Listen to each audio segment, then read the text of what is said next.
У нас проходит 2 вебинара. Вот 2 дня назад, возможно, многие из вас, вот я вижу по именам, были на вебинаре по российскому рынку. И сегодня мы будем рассматривать китайский выездной рынок. Почему мы смотрим на эти 2 рынка? Возможно, некоторые из вас помните, что я начинала с того, что эти 2 страны, 2 дестинации относятся к так называемым БРИКС. Термин профессиональный появился около 10 лет назад, немного больше, и означал, так скажем, в это определение входит БРИКС, по-английски кирпичи, и таким словом обозначались основные, так скажем, выездные рынки, туристы которых, то есть происходил быстрый рост затрат на поездки со стороны этих туристов. Это Бразилия, Россия, Индия, Китай, Южная Корея, и присоединялись Соединенные Штаты иногда. И эти рынки, естественно, стали, то есть основные дестинации, стали бороться за туристов в странах БРИКС. И сейчас, не случайно мы о них будем говорить, потому что, во-первых, Китай стал в последние несколько лет по рейтингу первой страной по уровню выездного туризма и по затратам также. Вот. И кроме того, почему этот рынок очень важен после пандемии, потому что, так скажем, все дестинации уже смотрят на этот рынок как одна из возможностей восстановления своей туриндустрии за счет въездного туризма. Поэтому сегодня у нас очень интересный спикер. Эрика, недавняя выпускница магистратуры университета Монаш. Чем знаменита магистратура этого университета? Она сейчас получила рейтинг одной из 3 самых лучших магистратур в мире по подготовке специалистов в области менеджмента устойчивого туризма. Sustainable Tourism Management Master Course. Вообще, университет Монаш является одним из престижнейших университетов мира. Он очень далеко от нас находится, на другой стороне планеты, в Австралии, и считается одним из самых передовых университетов в области подготовки профессионалов в туризме. Эрика сейчас работает научным исследователем по туризму в этом университете. Более того, она миллениал, то есть сегодня у нас есть возможность увидеть китайский рынок глазами очень важного сегмента туризма Китая. Эрика, I introduced you as a millennial and researcher and recent graduate of the prestigious master course at the Monash University. And, you know, the floor is yours. Can you unmute yourself? You can hear me now? Yes, yes, great. Thank you, Ala, for your introduction. Hi, everyone. So my name is Erica. My Chinese name is Zhimin, but I guess Erica is easier for everyone to pronounce. So you can call me Erica, and I'm a tourism researcher from Monash University. So today I will talk about the Chinese youth market and Uzbekistan, that relationship, and see how we can build a strong relationship after this Silk Road. Okay. Добрый день всем. Кстати, кому-нибудь, может быть, у нас все понимают по-английски или надо перевод? Ну, в общем, я буду коротко переводить. Сегодня... меня зовут Эрика Джиминг, но, может быть, вам легче меня называть Эрика. Я сегодня сконцентрируюсь на молодежном туристском рынке Китая и возможности, которые существуют для Узбекистана на этом рынке.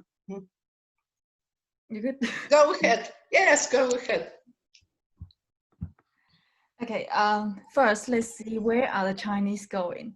So from the map on the left hand side, we can see they are actually basically going everywhere except Africa. Because it's still new to them. Если вы посмотрите на распределение рынка, вы увидите, вы снова китайского рынка, вы увидите, что китайские туристы ездят по всему миру, кроме Африки, пожалуй, пока что. Так, just a second. I think, most of the people understand. Yeah. Then we'll save on translation. Поставьте минусики, те, которые не понимают английский. So just wait. Okay, I can go. Okay. There are some people that need it. Yes. Okay.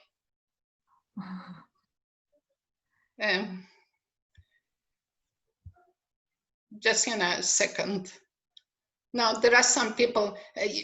Я поняла правильно, что надо перевод? Нет, не нужен.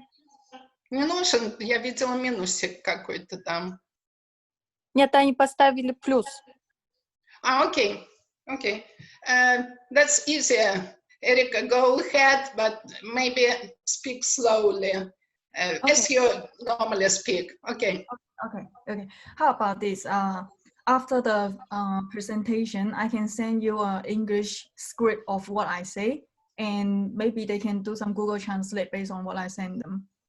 Is that all right? Great. Okay. Great. Then I will continue. Oh, sorry. Delete chat and go back. How do I go back? Yeah. Okay. From here we can see from the left hand side, I got these two pictures. The one on the right hand side is from UNWTO, and the one from left hand side is from a research paper that I did a screenshot. And I see some difference in these two graphs, but in general, I can say that Chinese tourists are more active in Asia because it's more familiar for them and language barrier is less, but still there are some foreign countries, but still they still prefer the Chinese, Asia area, just that because it is more familiar for them, culture or food. So I can move on without translation. Ella? No, it's okay. They decided that, they understand it, but they would like your presentation afterwards. No problem. Okay, then I'll move on. Go ahead, it's easier. Yeah, okay, then I will move on without any stop. So we can see the reason why Thailand, Japan, Vietnam, they have such high number of arrival of Chinese is because Thailand is known as a cheap and good for leisure, and they usually go to Thailand in Chinese New Year. And since the tourism industry is so mature in Thailand, they just feel free to go. For Japan, a lot of the reason is actually shopping. Not sure if you guys know, we have something called 代购. It basically is someone that going to Japan to buy something from Japan and bring it back to China and sell those products to people who didn't go to Japan. And for Korea as well. For Vietnam, probably it's just same as Thailand. They're going there for leisure and holiday, so on and so forth. They have they have different reasons for all these different destinations, mostly just holiday. they are so stressed in China. And here I also found some research paper categorize people, what's the driver of them going to a particular destination in the non-Chinese, as you can see on the left-hand side. And the graph on the right-hand side is from UNWTO, finding out what's the factor of them choosing a destination. And one thing in common here is they both have high percentage on the tourist attraction.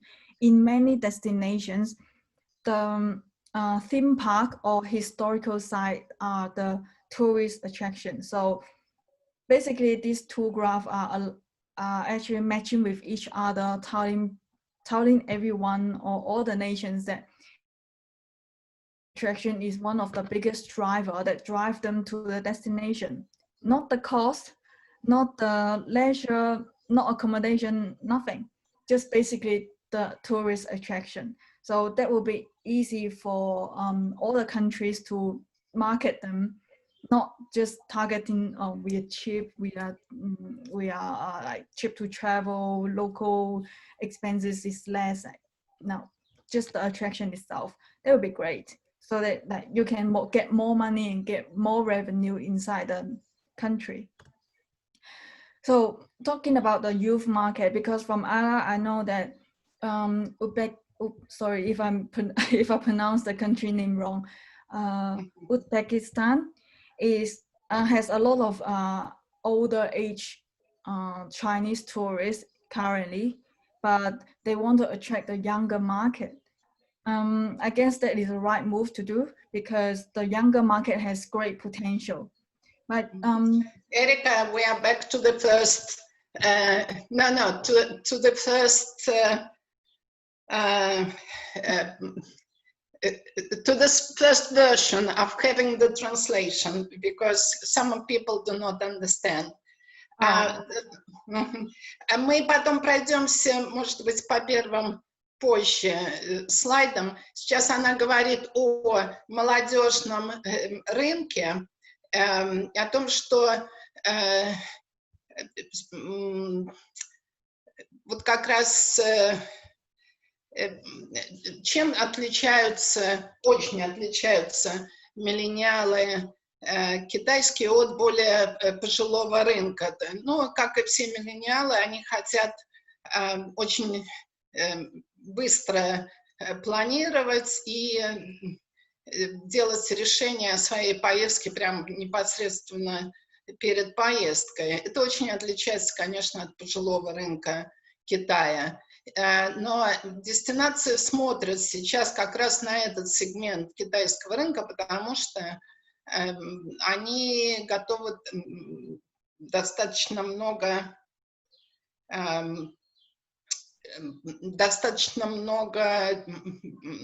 тратить на свою поездку. Yes, go ahead. Okay. About the about the youth market, we can't put a label on youth market. We have to categorize them to different interests because young people have got different interests.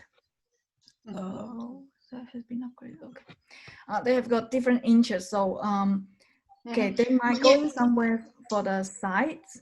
They might go somewhere. Just a second. Мы не можем просто создать одну категорию молодежного рынка, просто ярлык на него повесить, молодежный рынок. Мы должны сегментировать его на молодежные рынки согласно их интересам и различать их. Yes, go ahead. Where was I? Oh, yeah. About labeling and not labeling, segmenting the youth market. They have different intentions. So some of them may go for just taking some Instagram photos or Weibo photos. Some of them might go for shopping, like people go to Japan. Some of them might go for food. They're just attracted by food, or they just simply want a holiday, or they enjoy the sightseeing part of the travel, or they are into the culture. So we have like different segments that we can target. То есть внутри молодежного рынка мы должны различать разные целевые рынки согласно интересам. Одних интересует там шопинг, поездки за покупками, других интересуют гастрономические удовольствия, третьи хотят культурных туров. То есть, в принципе, их надо то есть, сегментировать. Yes, go ahead. Okay. And also, UNWTO has highlighted that the young people or millennials, they don't spend much time on planning. So they just holiday time, let's go. Then they just go and instantly they pick a destination. So they don't spend time on planning. So that will be a challenge for all the destinations. Еще Всемирная туристская организация ООН, ЮНВТО, в своих исследованиях отмечает про молодежный рынок, и особенно миллениалов, что это этот рынок, который принимает решения вот в последний момент прямо. Вот приходит вдохновение, видит какую-то дестинацию, и вот давайте поедем прямо сейчас, и это надо принимать во внимание, потому что они не занимаются длительной подготовкой, исследованием этого места, куда они едут, то есть у них спонтанное решение по поездкам, и это будет вызовом для всех, так скажем, дестинаций. Или является вызовом для всех дестинаций, которые смотрят на этот рынок. Yeah, so I have concluded a few, actually 5 types of categorize the segment basically. So the millennials, they may go for school holiday, they may go overseas during the school holiday, or they may be or when they pick the destination, they may be influenced by the reality shows that are very popular now in China, such as the go fighting. I have a little screenshot on the right-hand side, like the right-hand bottom corner. That is the episode. If you have seen them before, I'm not sure. And some of them simply attracted by the different culture or just want to see different views. And the 4th point down here, I used capital letter is because a lot of people, they're absolutely attracted by food, different types of food. They just want to try it, regardless if it's suitable for them or if they like it, they just try it first. And the least one will be shopping. Я определила здесь 5 категорий таких важных молодежного рынка Китая. Это один из сегментов важных, это вот те самые студенты университетов, которые совершают путешествия во время их каникул. Другой сегмент — это те, которые, и это очень важный сегмент, это те, которые находятся под влиянием реалити-шоус, то есть программ реалити, которые телевизионных программ, которые очень популярны в Китае, например, сейчас Go Fighting. И вот с правой стороны вы видите как раз кадры из этого реалити. Очень большое воздействие на молодежь это производит, эти шоу телевизионные. И многие хотели бы посетить те места, где это снималось и где это происходит. И другой сегмент — это те, которые хотят просто другой культуры, другого окружения, узнать другие, отличные от их взгляда на жизнь и так далее. И я выделила 4-й сегмент большими буквами. это еда, это гастрономия, это очень многие молодые люди сейчас хотят во время поездки, вернее, совершают поездки с целью познакомиться с другой гастрономической культурой. Ну и, конечно, шопинг. Yes, go ahead. And Can I interrupt you just a second? Out of curiosity, when you say shopping for the young people, is it brands shopping? What would be shopping? Ой, отключите, пожалуйста, микрофоны. Кто включился? Have you understood my question? Erika? not so much. So when you say shopping related to young people, what do they look for? Is it brands like famous brands, European brands, or something different? Is it Gucci, Yves Saint Laurent, and Loewe? Yeah, I understand your question. Okay, for shopping, we have also different things. So if Uzbekistan has got its local product like some scarf or something that is so unique, they can make a market out of it. Like they can make it so big. Like I'm not so sure if they did any business or they sell any product or any local brands to China or some Middle East products. Not so sure. But let's say if the destination has a lower price or competitive price on luxury products, definitely they would go for shopping just for that. But that is actually a bad impact because people wouldn't know the destination. They will only know, oh, going here, I can buy cheaper Louis Vuitton bags.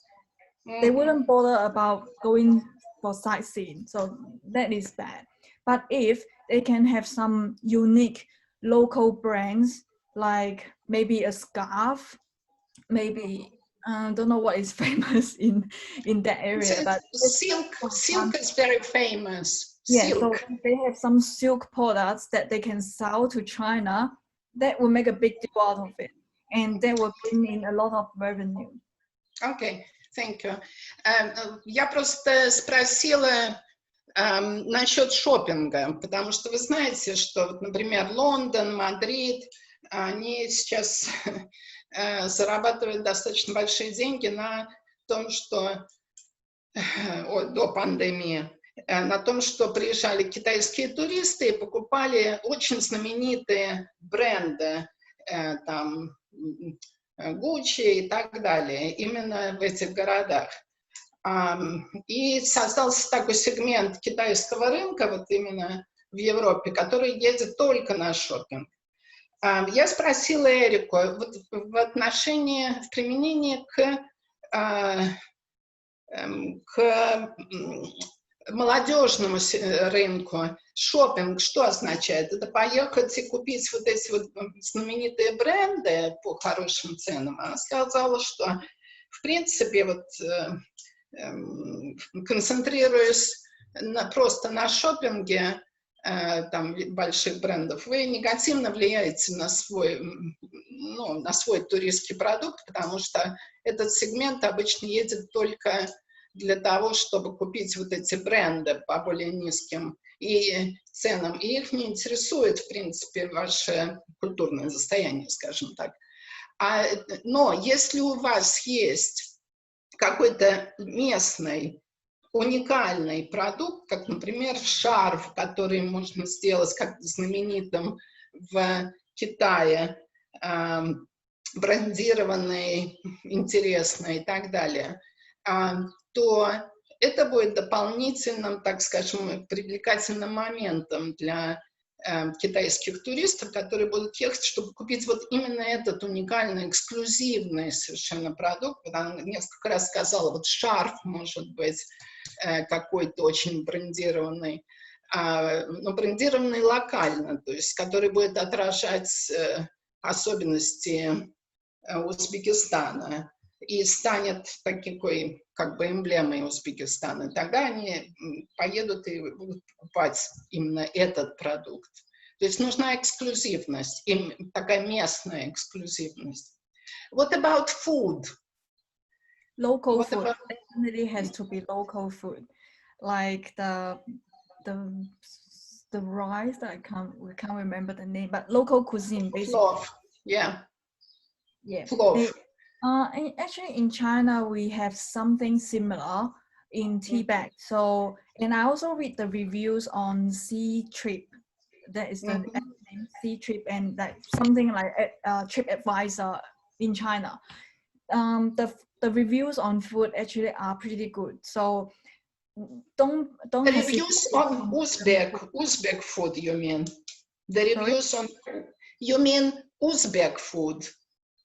Uzbekistan food, you mean? Yeah, local cuisine. Но китайских туристов, естественно, привлекает плов, местная кухня узбекская. И вот Эрик смотрела на отзывы на Си-трипе, это аналог TripAdvisor в Китае, и как раз отзывы о узбекской кухне и впечатления, которые получают туристы от китайские туристы от узбекской кухни, они очень положительные. Yes, go ahead. Yeah, let's move on. Okay, on the Chinese market, what do they see about Uzbekistan? Actually, nothing. Is a big question mark to most Chinese people, especially the young people. Well, every day we are bombarded by so many informations, and also because we young people, we fancy some stuff that people follow, so we are not really exposed to anything about the Middle East or the Silk Road. Other than, on the textbook, we know of Silk Road. Many years ago, we have this connection, and that is all. So there is a good opportunity for Uzbekistan to market itself, to shape itself, because they don't know anything yet. Whatever you tell them is whatever they can believe. So it's a good opportunity. Для китайского рынка, вот я просмотрела социальные сети, и китайский рынок, он не знает об Узбекистане, особенно молодежь. То есть недостаточно как бы подвержена вот этой информации. Другие дестинации нас бомбардируют буквально с информацией о своих дестинациях, но это, так скажем, у Узбекистана большие возможности это сделать, потому что очень мало информации. И, например, связь с шелковым путем, ну что мы знаем о шелковом пути? Мы знаем, что Китай на шелковом пути. И, так скажем, о других участках шелкового пути мы знаем очень мало, поэтому для Узбекистана это прямо золотая возможность позиционировать себя через бренд шелкового пути и быть более активным на китайском рынке через социальные сети. Yes, go ahead. If you see this picture here, the one I circled, can you see that? Если вы посмотрите на эту фотографию, которую я вот сейчас отметила. Yeah, this is the cuisine or the Uzbekistan food that I talk about. It's similar in Tibet. Вот здесь вы видите узбекское блюдо, которое похоже на то, что у нас на Тибете есть. Yeah, and as you can see, it has got most likes. И so если вы посмотрите, how many I can see it? 85. И если вы посмотрите по сравнению с другими фотографиями, у этой фотографии больше всего лайков. То есть это имело большее воздействие, так скажем, на зрителя. Вот это очень интересная связь с Тибетом. Это, мне кажется, очень интересно для маркетинга. I just made a comment that, you know, this connection with Tibet is a great opportunity for marketing. Yes? I mean, the not connection, the maybe even physical connection, but, you know, similarity of food. Yes, maybe the history of food. Yeah, maybe it's not so good, but depend on how you use that piece of information. You only tell them after they tried it, and just tell them, oh yeah, this is like similar to something in Tibet that you can try in China. And then it's easier for them to digest that piece of information. Or you just don't tell them at all to surprise them. To ask them, do you feel something similar? But don't tell them. Говорит, надо очень осторожно с такой информацией для китайцев, так скажем, работать. Только после того, как они это попробовали, так скажем, можно делать параллели с их кухней, так, с тибетской кухней, поэтому, возможно, мой комментарий был не столь удачный. Но вот интересно, что самое большое число лайков именно приходится на... Я не вижу, так скажем, на своем экране, видимо, это плов, да? Да, это плов. Yes, okay. Okay.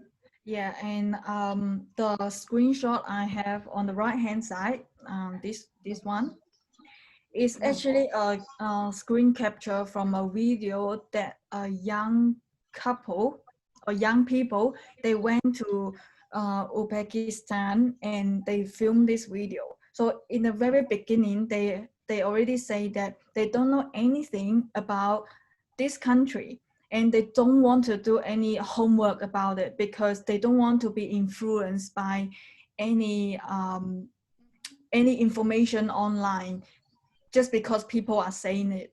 They want to feel it themselves. That is actually representative to many young people. They don't do homework. И вот здесь я привела кадр с правой стороны, да, это видео, которое сняли молодые люди, которые путешествовали, молодые китайцы, которые совершили путешествие в Узбекистан, и они, вообще их отношение к путешествию очень представительно в целом для китайской миллениалов. Они пишут о том, что мы специально не исследовали ничего об Узбекистане, мы не хотели, так скажем,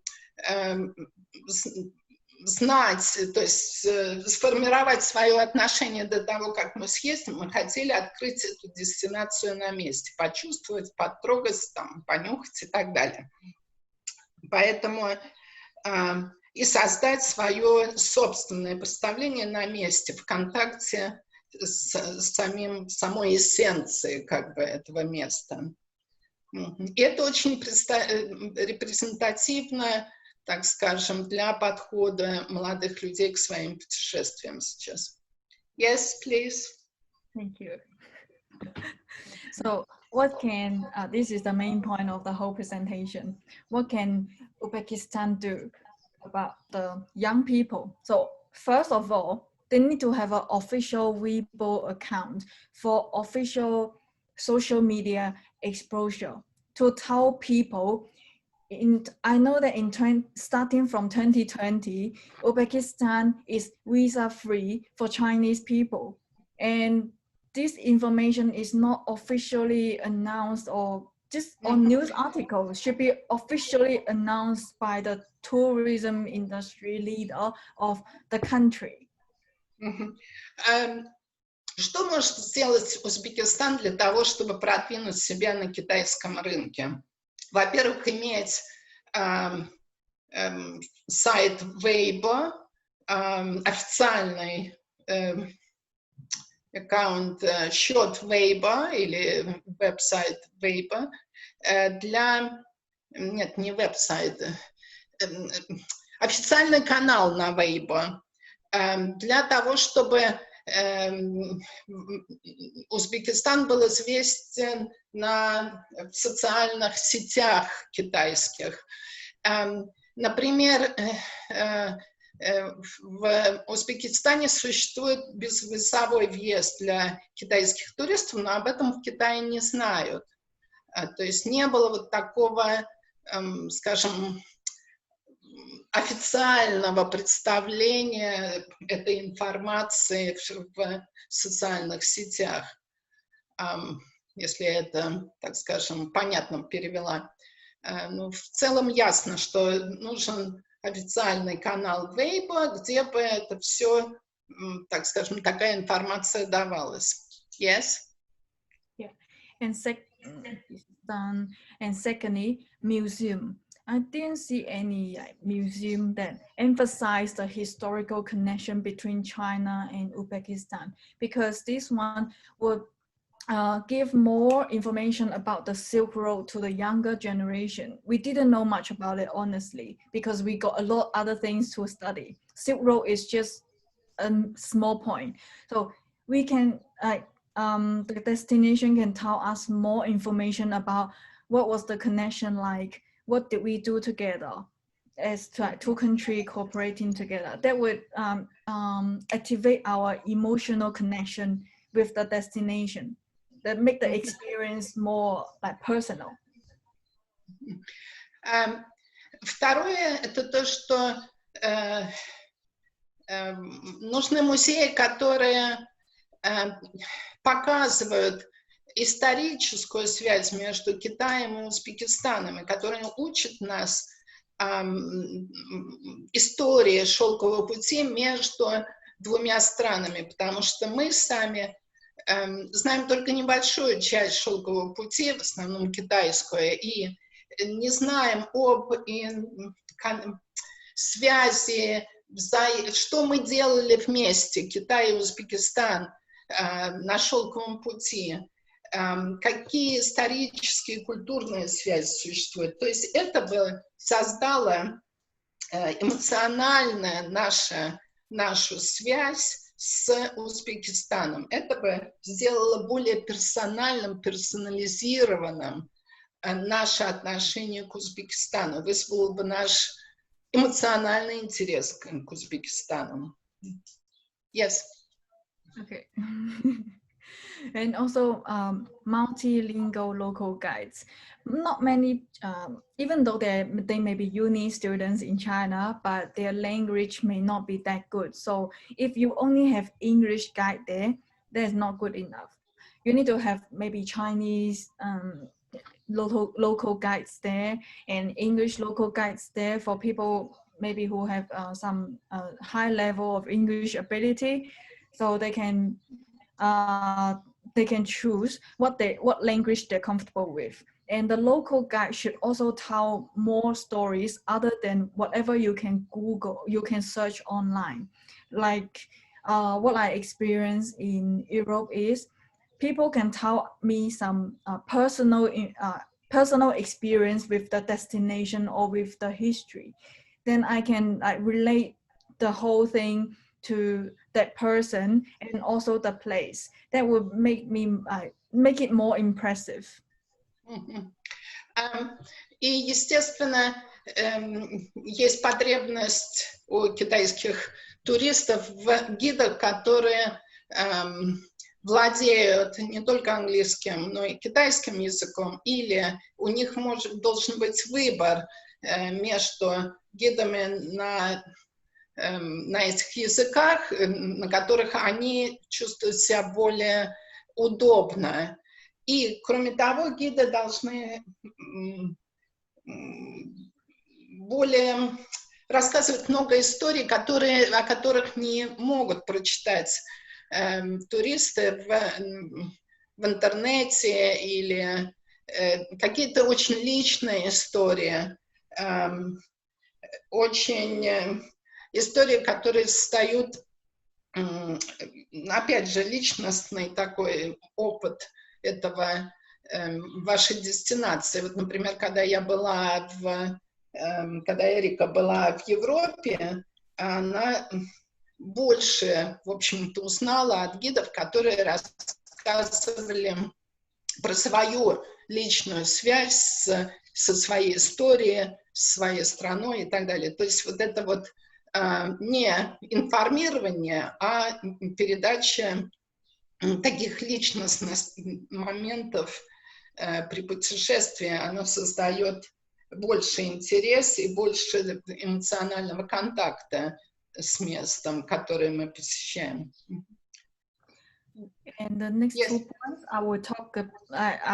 I'll mention them together because Chinese people, they are so spoiled by these flexible facilities in the home country, and also this cashless payment style that we have, the WeChat Pay, Union Pay, and Alipay. It's better that the destination has got all these facilities so that we can we can basically buy things or purchase any service or anything just using those. Don't expect them to carry cash around. They don't have cash. And flexible booking, I mean, like they can book it like last minute. As I said earlier, they don't do planning. So maybe today they are sitting in a hotel and planning for the activity tomorrow and do the same tomorrow and repeat until the whole journey finish. So last minute booking is essential.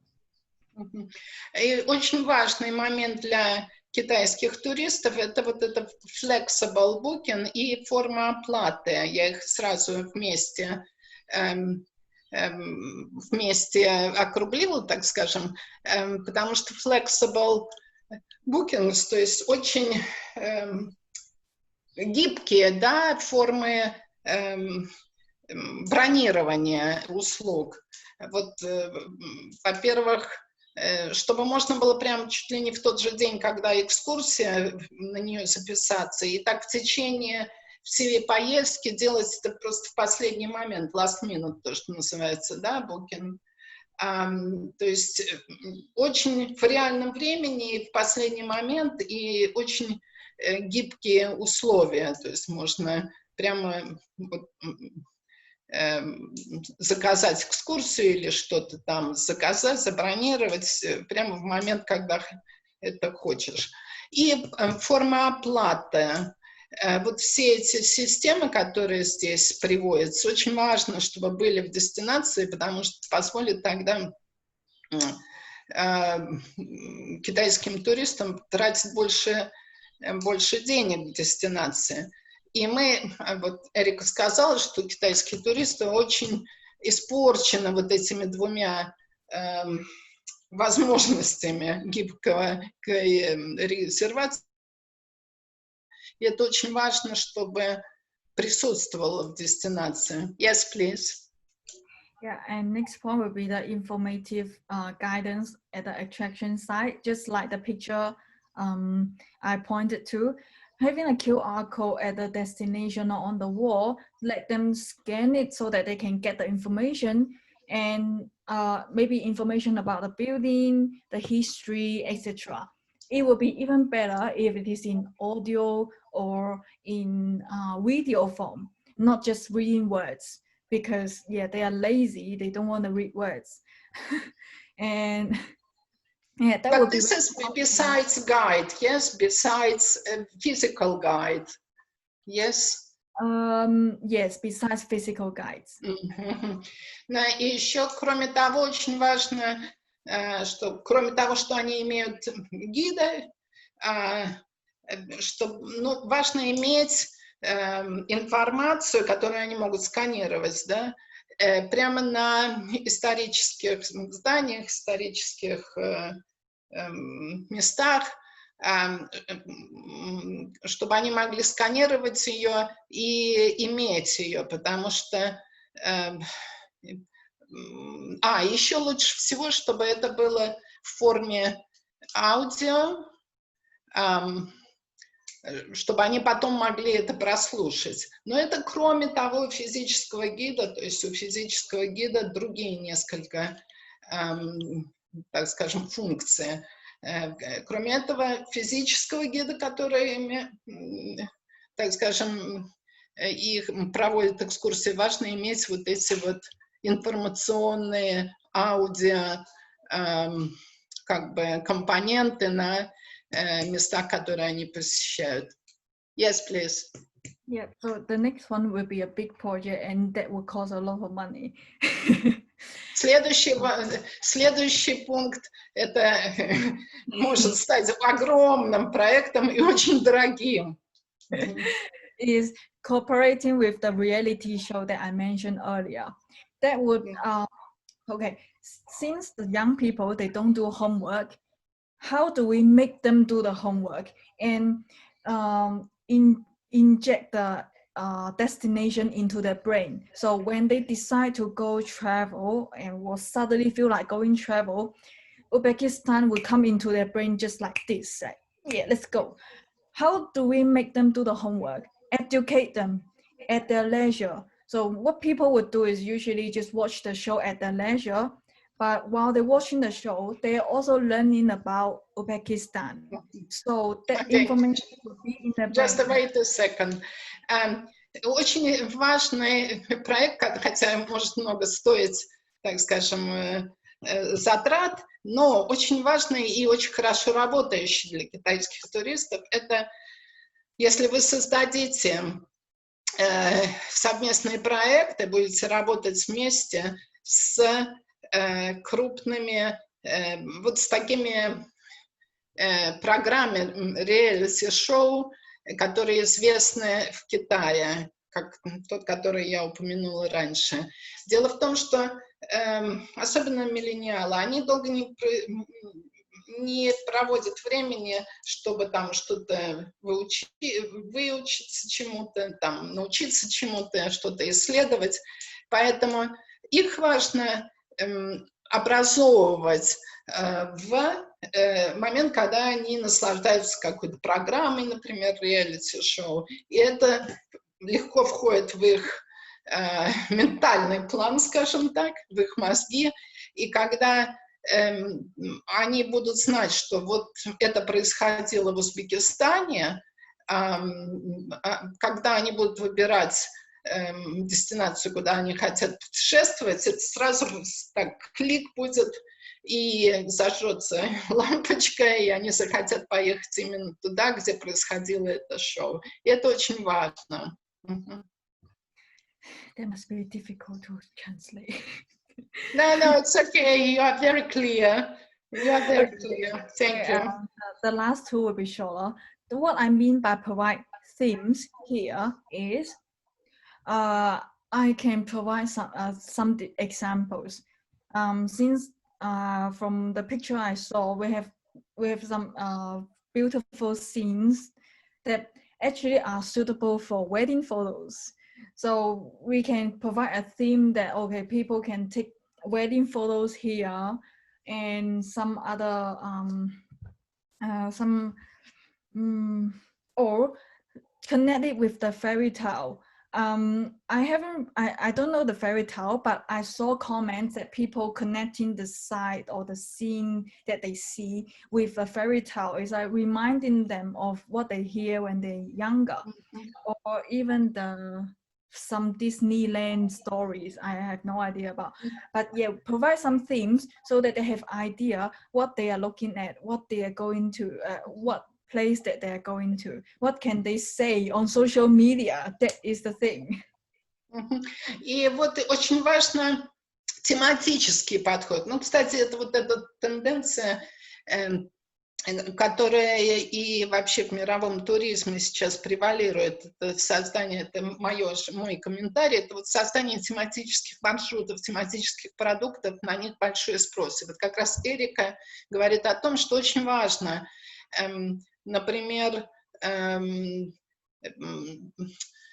связывать, например, какой-нибудь объект показа с легендой, которые, возможно, они где-то видели или с какой-то темой, которая быстро запомнится им. То есть вот эта тематическая связь со сказкой, с легендой и так далее очень важна.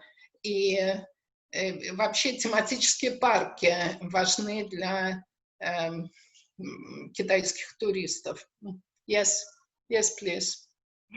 And last point is also very important because I did ask around my peers. They say safety is the first concern because they need to convince their parents to let them go. So emphasizing on safety is essential for all the destinations, not just Uzbekistan. That's all. И последнее, но не, так скажем, не менее важное момент, это надо делать упор на безопасности. В принципе, это важно не только для Узбекистана, но для всех дестинаций, куда ездят китайские туристы, потому что, и особенно молодые туристы, потому что они должны убедить своих родителей в силу культурных особенностей, убедить своих родителей, что они едут в безопасное место. И на это надо делать большой упор в продвижении, так сказать, дестинации. Yes, please. Yeah, good. I'm done. Так, у нас сейчас презентация закончилась, и у нас есть много вопросов. We have many questions, I think. Let me see. I see that.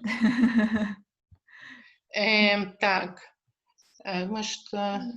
Так, just skip the first ones because it's about translation, if they need it or not. Okay. There was an interesting question.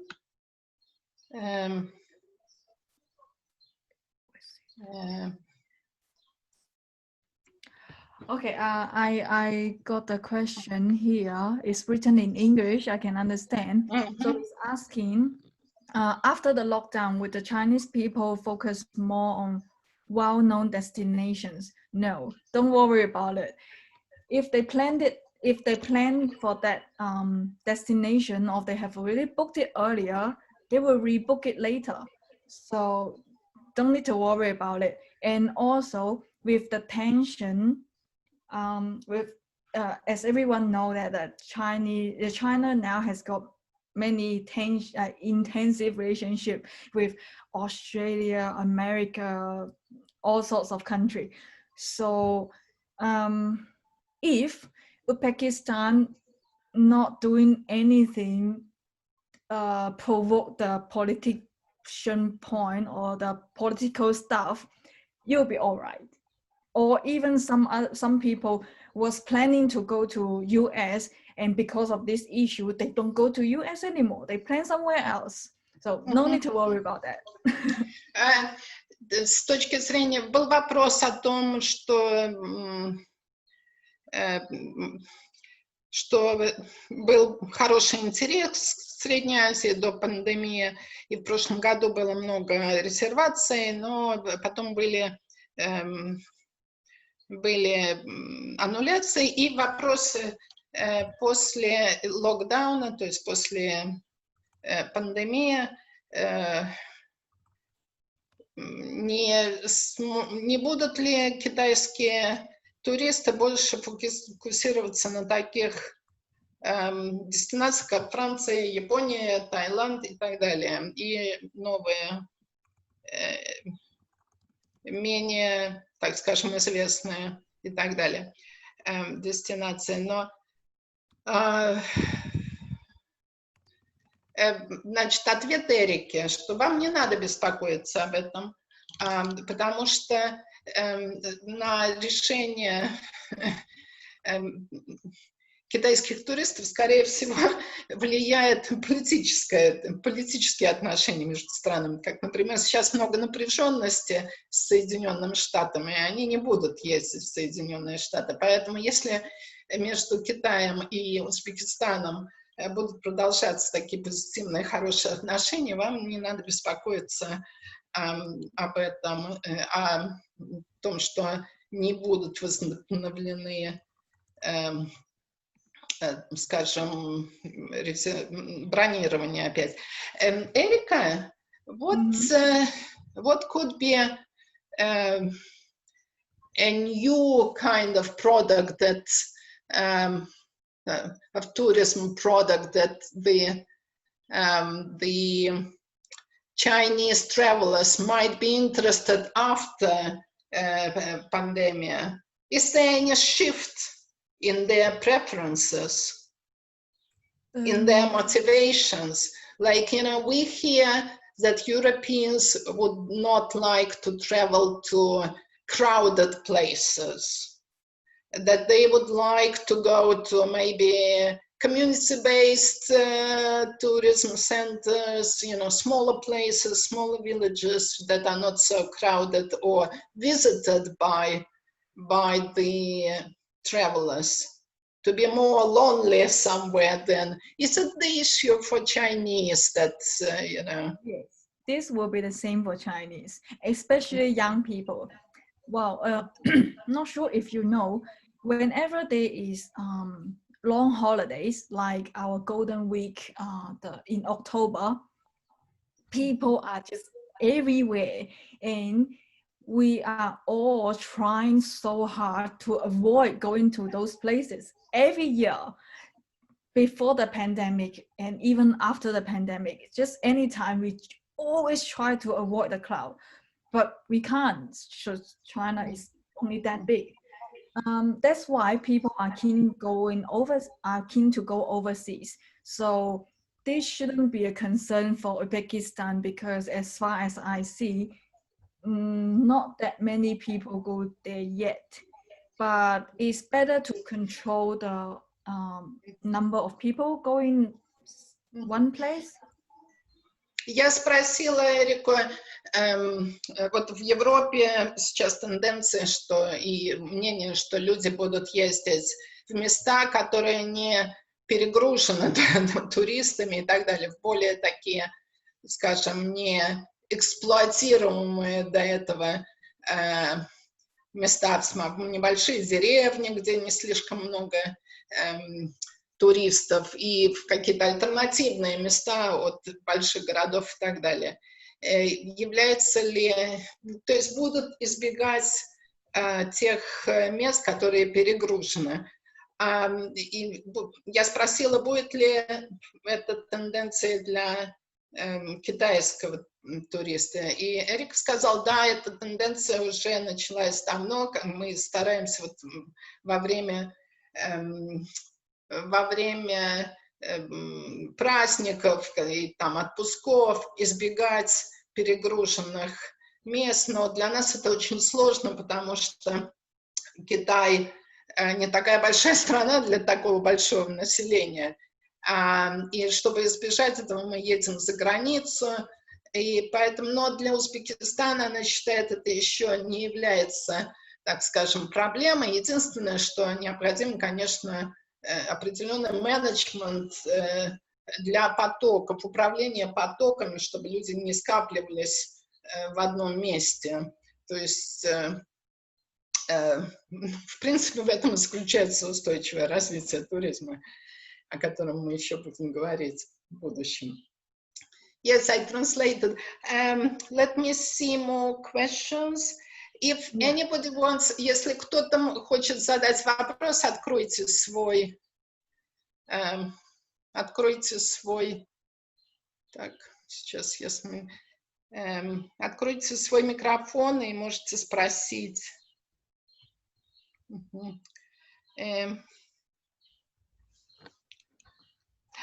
What category of hotels, of accommodation do the Chinese tourists prefer? Erika, it's a question in Russian. What category, what kind of accommodation do it doesn't have to be very good. It's just something like 3 stars would be all right for young people. Если мы говорим о молодых путешественников, они не стремятся, так скажем, к высоким там 4-5-звездочным гостиницам. Это для них будет трехзвездная гостиница будет достаточно. Do you think they would like to stay in the like, you know, homestay? Yes. Homestay, like original local guest houses.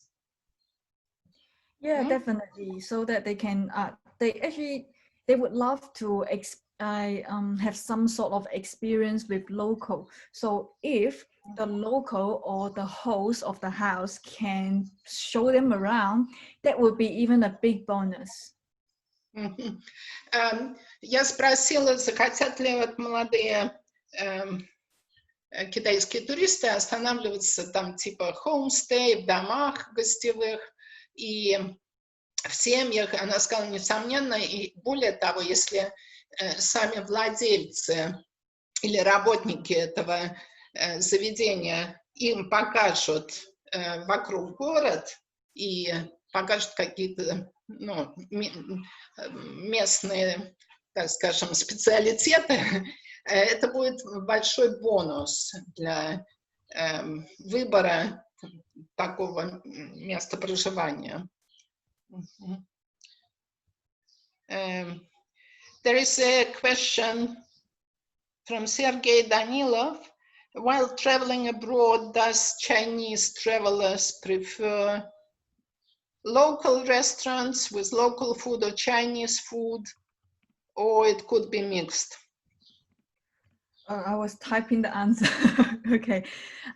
Of course, they would want to try local cuisine, so local restaurants for sure, but it's better to have an easier menu so that they know what they're ordering.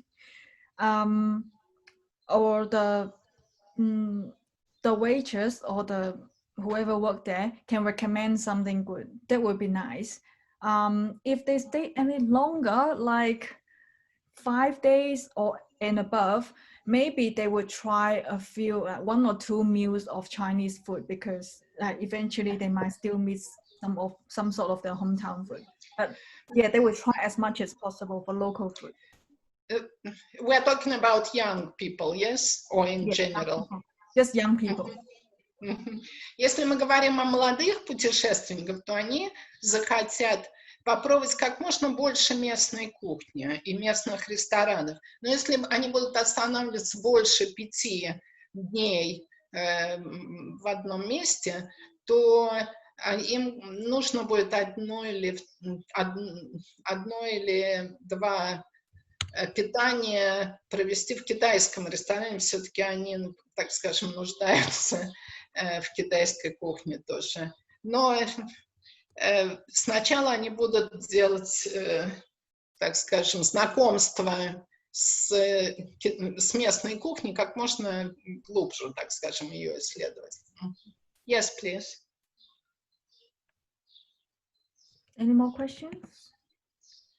Если кто-то хочет открыть микрофон и спросить что-то, пожалуйста, делайте. У нас еще есть несколько времени для вопросов.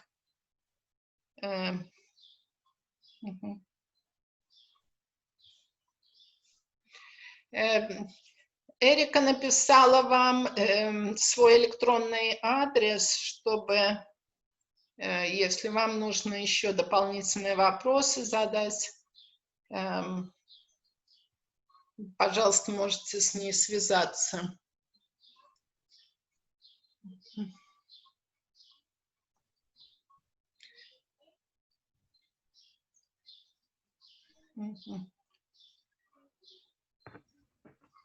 Бибинур, я вам пошлю презентацию сразу после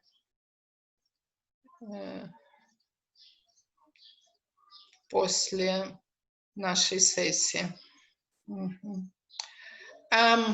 У меня есть вопрос. I have a question while they're thinking.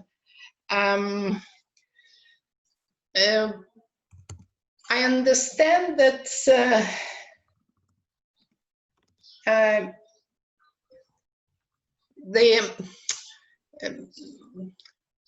you know, the local experiences and the local food would be the top motivations for the younger people. What will be the next one?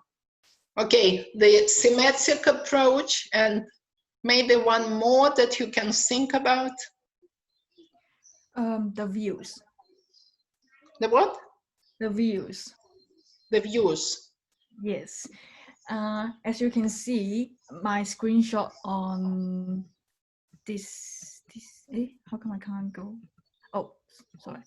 Okay, as you may see this big picture over here. Mm-hmm. People are so good at taking pictures, so that they can post stuff on social media, right? So it's the sceneries, the buildings, architecture that will attract them, because we don't have such thing in China. Mm-hmm. And especially this view, oh my God, it's amazing. Я спросила Эрику, какую еще мотивацию, кроме вот, например, еды, можно, так скажем, использовать для продвижения дестинации на китайском рынке. Она говорит, вот изображение хорошее того, что очень отличается от китайского, там, китайской архитектуры, от китайской еды. Вот эти фотографии, они могут, так скажем, вдохновлять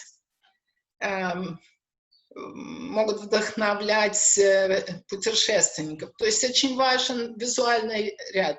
То, что views, это очень важно, хорошие фотографии, интересные. Но не только, как вы видите, архитектура, потому что именно еда имеет больше всего кликов. Поэтому, то есть лайков. Поэтому, do you think, you know, Uzbekistan should extend its views? Like, for example, when I travel to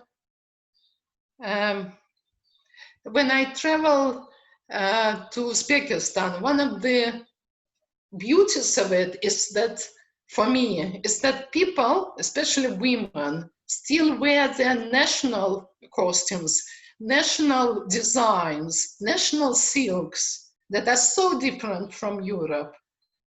And, you know, do you think, you know, they're missing the images of the people in what you have seen on social media? You mean the Chinese people still wear the traditional clothes? No, the Uzbek people.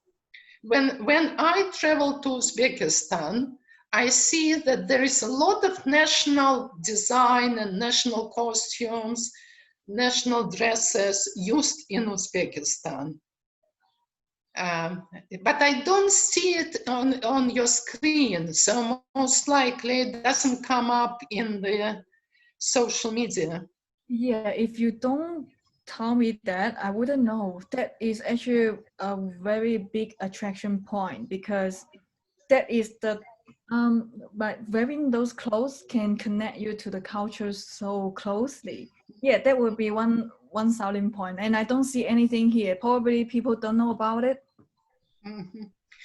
Я спросила Эрику, вот я, когда приезжаю в Узбекистан, меня всегда очень радует мой взгляд, мое как бы восприятие страны, то, что до сих пор используется национальная одежда, а сейчас даже еще больше дизайн видишь в одежде местного населения и так далее. И это, я считаю, просто удивительная привлекательность Узбекистана. Я спросила Эрику, вот видела ли это она в социальных сетях китайских. Она говорит, если бы я ей об этом не сказала, она бы об этом не знала, потому что это не выходит так, как сильная как бы компонент туристский. Несомненно, это было бы хорошее, вот то, что называется selling point, хорошая, привлекательная часть турпродукта, если бы это продвигалось, так скажем. Это очень привлекательно для китайцев. То, что вот присутствует такой национальный элемент в жизни узбекского общества. Так, еще появились какие-то вопросы. Erika, can you answer the questions that Yeah, that I already did, but yeah, I can answer it openly. Do Chinese prefer travel alone or with tour group or with family? Is this the question? Yes, Yeah, please. We we do. Okay, I'm a representative of the young people in China now. We do travel with friends, small group, 2 or 3, but we don't travel in big groups because we don't like big groups. Even for some day trip we got in Australia here, usually we will go for the small group, like maximum 10 people. So no big groups. And of course we can travel, we like to travel with family. Then my parents can pay for everything. Молодые люди предпочитают путешествовать небольшими группами, с друзьями и, конечно же, с семьей. То есть, ну, вот даже я сейчас в Австралии, и когда я путешествую в группе не более 10 человек. И это тенденция, так скажем, для молодых людей в Китае. И, конечно, с семьей очень важно. Да, молодежь любит путешествовать с своими семьями. Which kind of services do Chinese need from local tourist companies? For example, booking hotels? Local tourist company probably is talking about the tour operators. Well, what the tour operator can do is provide transportation, something really basic. You don't need to like think very far away. Just something really basic, like some guidance, like local guides, like hire someone for one day and show them around the city, the towns, the buildings, tell them some interesting stories. That would be awesome. Transportation, like driving them around so that they don't need to walk too far, they wouldn't lose their way. То есть, если мы говорим о молодом сегменте, то им надо предлагать какие-то базовые такие сервисы, например, транспорт. Им надо объяснить, как вообще, так скажем, вокруг действовать. Они могут заказать гида, чтобы попробовать на 1 день и так далее. То есть вот такие базовые услуги, да, вы можете, конечно, предлагать молодым путешественникам. What social networks are popular besides Weibo? Okay, in the TripAdvisor app, not TripAdvisor app, Ctrip. Yeah. Some people, they use some travel blogs to get information about the destination, because on Weibo we are exposed to so much information. People might get confused, but yeah, Ctrip is one of them. However, you need to be, I guess you need to be the user, like verify your ID to write the blog. So for official accounts, you don't have to do that. Just focus on Weibo. And if you are posting anything in video form, Bilibili will be a good platform to reach young people. It's just like And YouTube. can you write this? I mean, which one you mentioned, the last one? Bilibili. Значит, есть такой небольшой нюанс. Для официального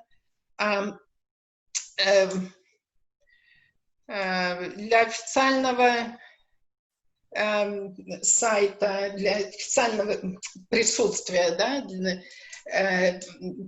Узбекистана, достаточно быть на Weibo, официальный там аккаунт на Weibo иметь, то есть канал на Weibo, и там, так скажем, канализировать информацию.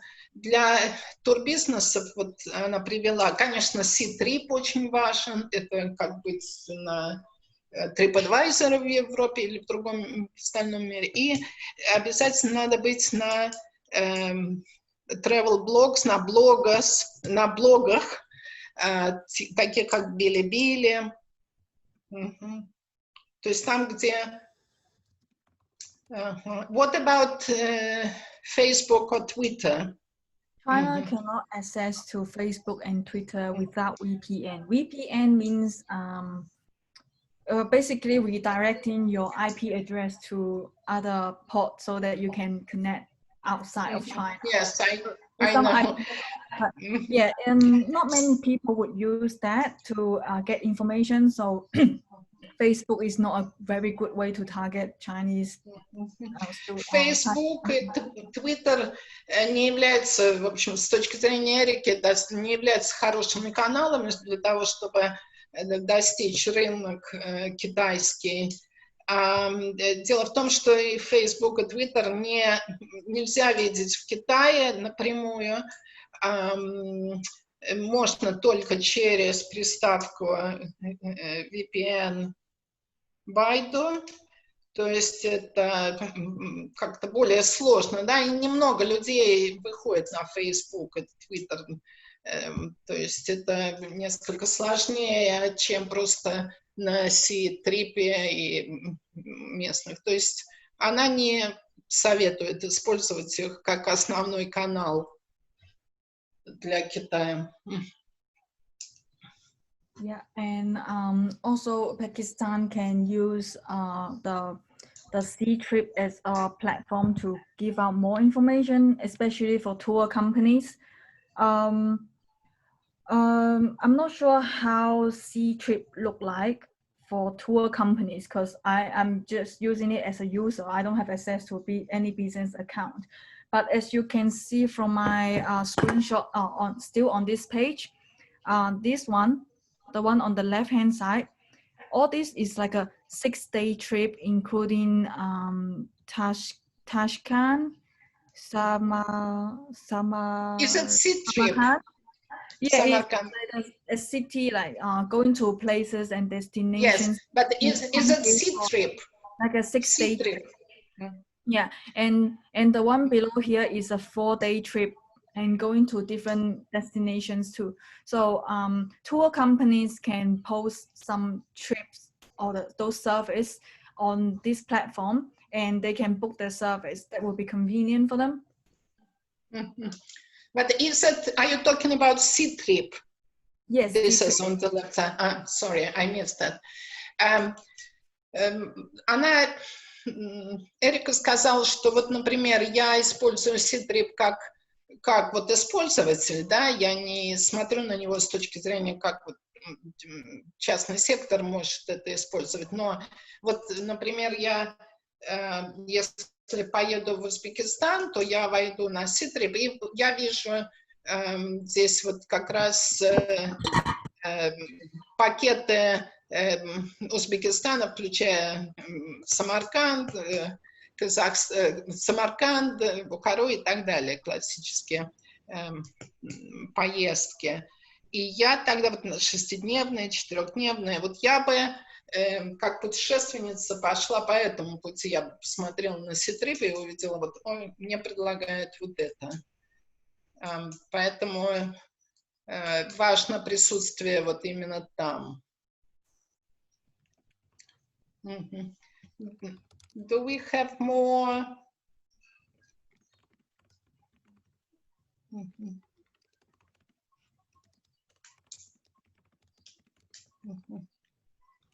Окей. Если у нас больше нет вопросов, у нас, по-моему, нет вопросов. Есть вопросы? No. По-моему, нет вопросов.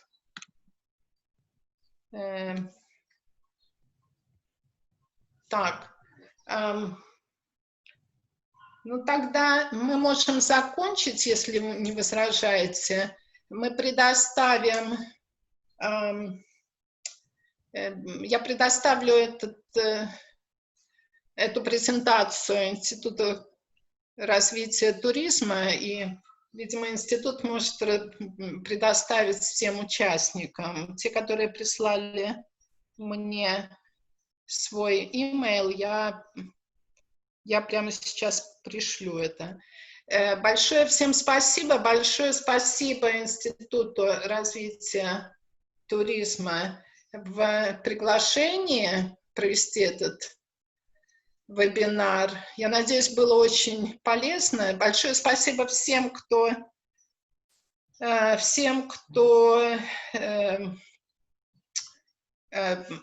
участвовал и нашел время для этого.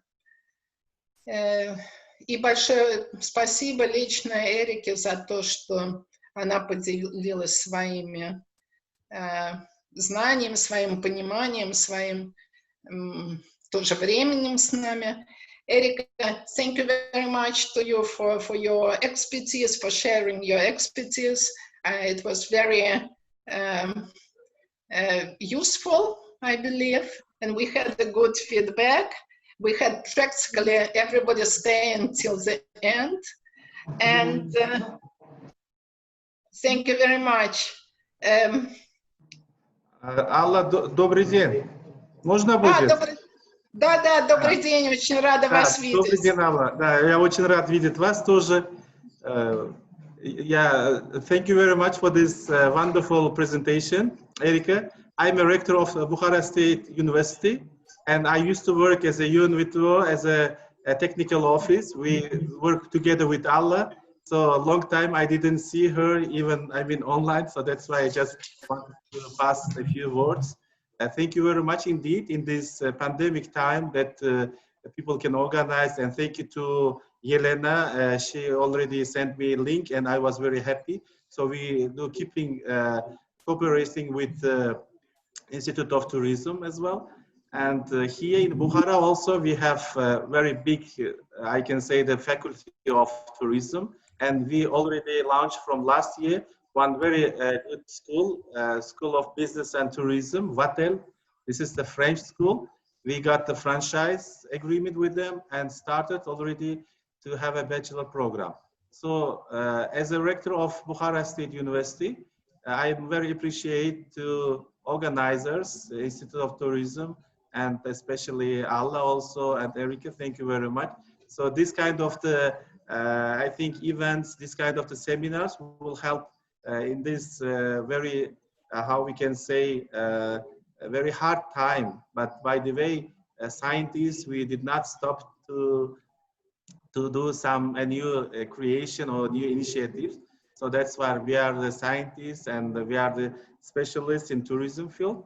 I think this kind of the seminars will help to contribute our future cooperation.